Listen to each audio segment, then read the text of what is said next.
lot of hope, man. That was the first game. That's the first game. You had base trades with Penguin on day 1. We got Foreigners winning over WCC2 champion like day 2. I'm loving this tournament already. Yeah, that's pretty good. I mean, we're getting the storylines at least. Of course, that would really suck, though. I mean, say that Bioice does 2-0 or 2-1, and we're like, oh my god, it's for real. We gotta start talking about the group curses, man. That's going to be a very important point to bring up a little bit later when we see it come into effect. But Bridgehead, now one of our fans, one of our longest running subscribers and mods, his band made the song for this, so enjoy it, guys. We'll see you in a sec.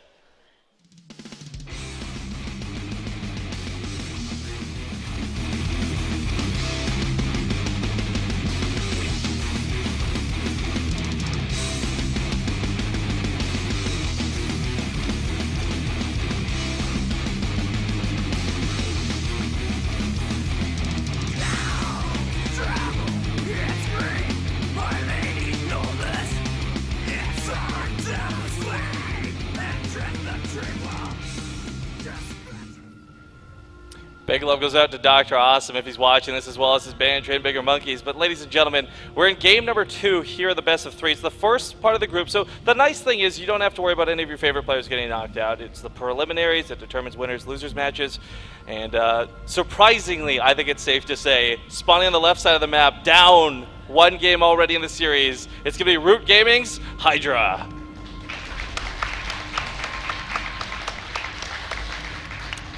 And on the right side, just snowball with Mutas. See if you can do it again. It's the Pink Zerg Bioice.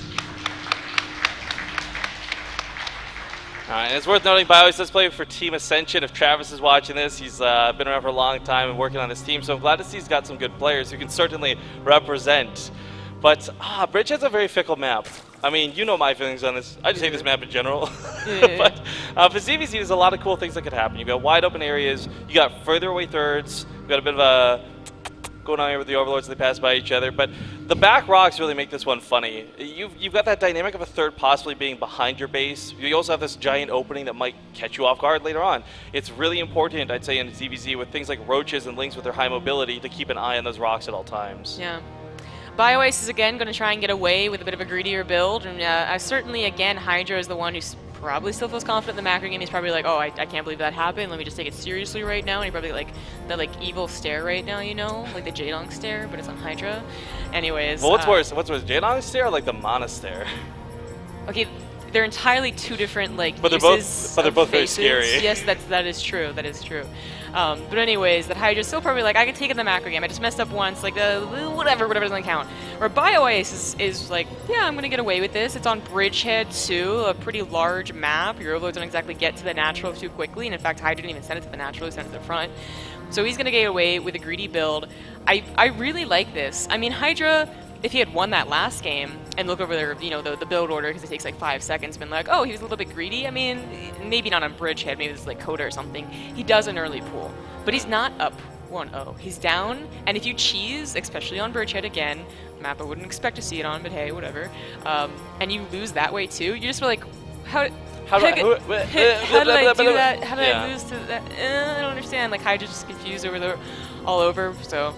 Bioice, I like his plan. I wonder what the mid-game plan is. Is it going to be Mutas again? We'll see. I mean, if it served him well, I wouldn't be surprised if he decided to shoot for it. I mean, this map just kind of is conducive to 2-base play anyways. But before I get too far into the game, I want to, again, we don't really have the, I guess, luxury of communicating with our mods the same we normally do. So guys, if you haven't already made a command for this online, I would love if you guys could do this in chat for us. But a big thing for not just people here at the live audience, but especially the folks online, we do have one of our sponsors running a $200 giveaway for one of these fine Yord wood watches. Yeah. And just simply enter by going to woodwatches.com/base, B-A-S-E, pretty simple. You don't even have to get emails or spam or nothing. Just sign up, let them know which watch you think is the best, and boom, you're entered in. During the finals of day 3, we will announce the winner. And if it's somebody here, really cool. If it's somebody online, we'll get you the code ASAP. Yeah. Now we do have Bioice being the one who threw down that Baneling Nest first. Recalling that last game, he went for an earlier lair, again trying to get really pretty greedy. And if Hydra had any indication that was happening again, he could have, in this game, dedicated a lot more to that Baneling bust and really tried to end the game that way. Bioice, going to play a little bit safer, gets the Baneling Nest, might start his own aggression. Bioice, I mean, he's a pretty aggressive player. That's what we knew him as in the Breaking Out Invitational. It was about Mutas mostly, but all about that lane control as well. A couple of basically all lanes. It's always a hard term to put on ZvZ because if you if they don't anticipate it, you're droning, then they fall behind. Like it's like seconds, right? And they have to read the game so well that sometimes an all-in where you're down 20 drones, 10 seconds later you're like up 5. Like it's a quick matchup, but. Anyways, Hydra's got to defend against this just tiny Link Force. Yeah, with a Spine Crawler and his own Links coming out, especially with Queen's support, he should be fine. But it's funny you bring up the whole thing with all-ins, because that is some of the most talented things we see. Like, there's a whole discussion about macro mechanics to take it out, injects and all this, but I always find the most impressive things I watch when we see things like ZvZ are who can actually sneak in like that one drone with around 5 lings, and who can get away with it. So those small little gains are like what gets you ahead, and it's worth noting that as well as Hydra did, or sorry, Bioice did play last game, he did suffer in the economy for a large portion of that game. Yeah, that third base, I mean, he really... That Muta fight ended up being a Hail Mary that was questionable, especially if it had to be over a Spore Crawler or maybe another Queen or something like that. But it worked. Well, okay, well, there's not even that many Lings. He loses about 4, and that's really half of his army. Yeah, but if he gets that one Bailey for one Ling, that would have been a really nice trade. Oh, looks like it's not going to be determined by any Ling Wars right now. They're just going ahead and droning up. Hydra barely getting that just little bit of a lead here by 4 now, but Bioice again getting that little bit faster of a Spire. It's going to be Mutas again. Muta versus so I'm surprised by Hydra to do this. Exactly. So I feel like for Bioice this makes sense. You won in the first game. If it's not broken, don't fix it. But for Hydra, it's just kind of like, all right, I'll show you how Mutas are actually done this time around. Yeah, right. Like, I'm going to take it seriously. Now, things are also, I guess you could say, a little more complicated because while Hydra had a lot of really good run-bys, and it was mostly about that third base, of course, with the gas, and that's where the focal point was, you know, getting them into the main and natural also what really trips up players. Bridgehead, obviously, only one ramp to both your main and the natural, and if Bioice can, you know, block that, he doesn't really have to worry about dealing with Hydra's Lings, at least in the main base. But there is a bit of a Baneling scuffle. Banelings are not ready from Bioice, but he certainly has a lot of Lings. Like just control him well. Just dancing with each other outside the base, yeah. He's actually doing a great job of segmenting up 1 or 2 Lings at a time. Like, I gotta give Bioice, his control's not been too bad here, but he just might not have the numbers is the problem. Yeah, he might not have been taking this seriously. The Banelings, of course, got surrounded and killed. If he loses that third, that's gonna be pretty far behind. Of course, it's all about those gases. He does cancel at the very least, so it's not a kill. And he has a lot more Lings on the way. He's definitely gonna want to deal with this and then counterattack. You can't really drone stack with 2 Banelings nearby. It's gonna be a little bit dangerous. Does pick one off. Second one hits half that drone line, and Bioice now in a little bit of trouble. Loses 9 drones right off the bat and still doesn't quite have control of his base. These Lings running around don't need to kill as long as they distract and stop Bioice from going for the counterattack. Oh, is Bioice, does he not have enough larva? Oh, he doesn't have enough larva. He was actually banking a lot more for more Mutas. Hydra, of course, is going to be rallying across the map, but the larva did just pop. He's going to, you know, throw this back, but he lost his third. Like, that's a huge deal. Yeah, I think the reason he's diving across the map is because he knows he has to kill his opponents there to make up that damage. But with the Mutalisk just now spawning, that doesn't seem like that's going to happen. Hydra should have a couple here in defense.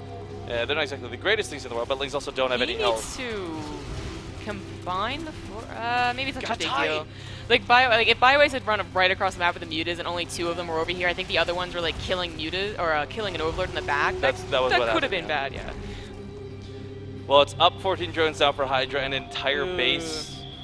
I just can't say this looks as winnable as last time. It was cool because Bioice was doing some really scrappy damage, and again, we had that weird fight where it was like 2 Mutas versus 1, the really cool, like really close battle, but not going to find himself in that same opportunity. Hydra now with a lot of Mutalisks giving chase, 12 to 11. 29 workers to 44, and like you said, there's no upgrade lead, there's really not a Muta lead this time, and Bioice, yeah, it makes sense. Kind of a lame top out, but definitely made sense. Yeah, I mean, it is always kind of like, oh, what an abrupt end to the game, but sometimes you read the situation, you realize just how far behind you are, and he knew that moment that, okay, losing the third was actually the end of the game, and he had just stuck in another minute or 2. Yeah. I mean, honestly, losing a third doesn't have to be the end of the game, although it certainly is impactful because you can get your gases up as quickly, and even sometimes, like, the larva is a big deal as well for that third. Losing the drones on top of it was what really sealed the deal. And then I guess there was a few more drone kills as we watched the Mutas attack each other, just going down and down and down. So before we forget too, you guys notice there's all this cool swag on the desk that I encourage people to come look at, no touching, but we're going to ask all the